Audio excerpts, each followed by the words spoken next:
अस्सलाम वालेकुम, मैं हूं क्यूआई, आपकी लिसानियात की इंस्ट्रक्टर पेज इन क्यू पर यानी इनविजिबल इंक विजिबल इम्पैक्ट। आज हम लोग अंग्रेज़ी तलफ़्फ़ुज़ की गहराइयों में उतरने वाले हैं। ख़ास तौर पर हम सिलेबल्स और कॉन्सोनेंट क्लस्टर्स के राजों से पर्दा उठाएंगे जो अंग्रेज़ी में रवानी से बोलने की कुंजी हैं। तो आज का हमारा सफ़र कैसा दिखेगा? हम बिल्कुल बुनियाद से शुरू करेंगे कि भाई ये सिलेबल आखिर है क्या? फिर हम देखेंगे कि कुछ सिलेबल्स मजबूत और कुछ कमज़ोर क्यों कहलाते हैं। उसके बाद हमारी मुलाकात होगी अंग्रेज़ी के सबसे आम वावल श्वा से, और आखिर में हम कॉन्सोनेंट क्लस्टर्स की गुत्थी सुलझाएंगे और फिर इन सब को जोड़कर देखेंगे कि इससे हमारे तलफ़्फ़ुज़ पर क्या असर पड़ता है। अच्छा जी, तो फिर शुरू करें। चलें, सबसे बुनियादी चीज़ से आगाज़ करते हैं, यानी सिलेबल। अब ये सिर्फ एक लफ्ज़ नहीं है, सच पूछें तो ये अंग्रेज़ी ज़बान के पूरे आहंग, उसकी मौसीकी की बुनियाद है। और एक बार ये समझ में आ गया ना, तो आगे का सारा सफ़र बहुत ही आसान हो जाने वाला है। हर सिलेबल को एक छोटे से यूनिट की तरह समझें। इस यूनिट के दो बड़े हिस्से हैं, ऑनसेट और राइम। फिर ये जो राइम है ना, इसके अंदर दो और मेंबर्स होते हैं। एक है न्यूक्लियस, जो इस यूनिट का दिल है, और दूसरा है कोडा।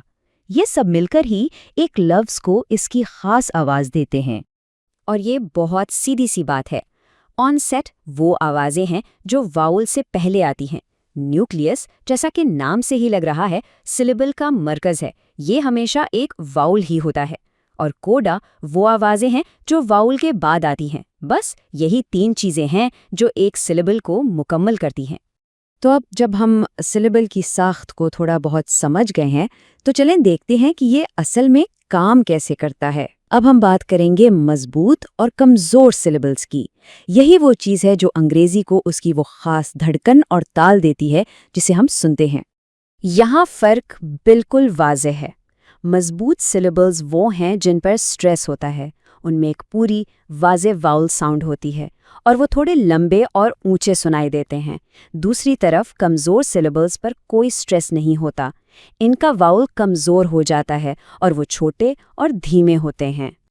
आइए देखते हैं कि स्ट्रेस किस तरह जादू की तरह वाउल की आवाज़ को बदल देता है। लफ्ज़ फोटोग्राफ को देखें। यहाँ ओ की आवाज़ बिल्कुल पूरी और साफ है, लेकिन जैसे ही हम फोटोग्राफी कहते हैं, स्ट्रेस शिफ्ट हो जाता है और वही ओ एक छोटी सी कमज़ोर अ की आवाज़ बन जाता है। बिल्कुल यही फ़र्क एनालाइज और एनालिसिस में भी नज़र आता है। और वाउल की यही कमज़ोरी हमें हमारे अगले सुपरस्टार की तरफ ले जाती है, यानी श्वा वाउल। ये अंग्रेज़ी में सबसे ज़्यादा इस्तेमाल होने वाली आवाज़ है, और अगर रवानी से बोलना है तो इसे समझना बहुत ही ज़रूरी है। तो सबसे अहम बात क्या है? श्वा, जिसे हम इस ए की अलामत से लिखते हैं, अंग्रेजी का सबसे कॉमन वावल है और इसका एक ही उसूल है, ये हमेशा एक कमज़ोर, बग़ैर स्ट्रेस वाले सिलेबल में ही आता है। बस। तो ये श्वा की आवाज़ कैसी होती है? ये सबसे सुस्त और आरामदेह आवाज़ है।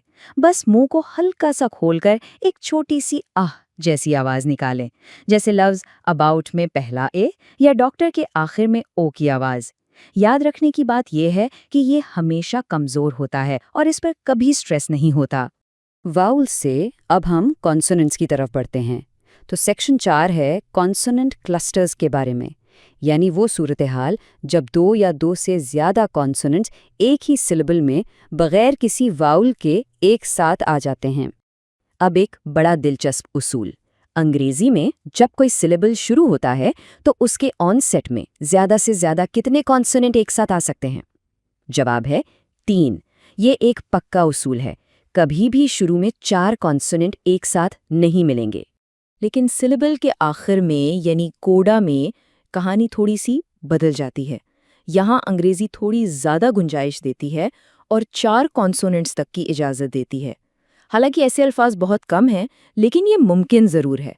तो शुरू में 3 और आखिर में 4।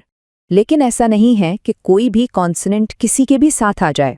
इनके बहुत सख्त उसूल हैं जो ये तय करते हैं कि कौन सी आवाज़ें एक दूसरे के साथ आ सकती हैं और कौन सी नहीं। आइए इन उसूलों पर एक नज़र डालते हैं। 3 कंसोनेंट वाले क्लस्टर्स का एक खुफिया फार्मूला है। पहला हर्फ हमेशा स होता है, दूसरा हर्फ एक रुकने वाली आवाज़ होती है जैसे प, ट या क, और तीसरा और आखिरी हर्फ एक बहने वाली आवाज़ होती है जैसे ल, र, व या ज। इस फॉर्मूले को हम स्प्लिट, स्ट्रीट और स्क्वायर जैसे अल्फाज में देख सकते हैं। इसके अलावा कोई और कॉम्बिनेशन मुमकिन ही नहीं।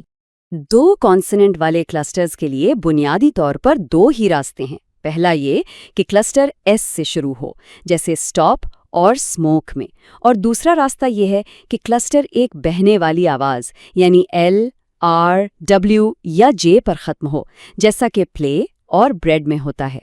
सिलेबल के आखिर में क्लस्टर्स अक्सर ग्रामर की वजह से और भी पेचीदा हो जाते हैं। मिसाल के तौर पर लफ्ज़ बैंक में एंग के का क्लस्टर है, लेकिन जब हम इसका जमा बैंक्स बनाते हैं तो एक और एस जुड़ जाता है। इसी तरह प्रॉम्प्ट से जैसे ही प्रॉम्प्ट्स बनता है तो एक 4 कॉन्सोनेंट्स का बड़ा क्लस्टर तैयार हो जाता है। तो अब हम ये सारी तकनीकी बातें जान चुके हैं, मगर सवाल ये है कि इस सब से फ़र्क क्या पड़ता है। चलें इन सब चीज़ों को जोड़ते हैं और देखते हैं कि ये अमली तौर पर कितना अहम है। तो हमने क्या सीखा? पहली बात, अंग्रेजी का ताल मजबूत और कमज़ोर सिलेबल से बनता है। दूसरी बात, कमज़ोर सिलेबल्स में अक्सर वो जादुई श्वा की आवाज़ होती है। तीसरी, कॉन्सोनेंट क्लस्टर्स के उसूल हमारे तलफ़्फ़ुज़ को बेहतर बना सकते हैं। और सबसे अहम बात यह है कि ये सारा इल्म सिर्फ बोलने में ही नहीं, बल्कि तेज़ अंग्रेज़ी सुनने और समझने की सलाहियत को भी बहुत बेहतर बना देगा। और अब जाते जाते एक चैलेंज, लफ्ज़ कंफर्टेबल बोलें और गौर से सुनें। क्या इसमें छुपे हुए कमज़ोर सिलेबल्स को पहचाना जा सकता है? इस पर सोचिएगा। अगली बार तक के लिए इनक्यू पर मिलते हैं।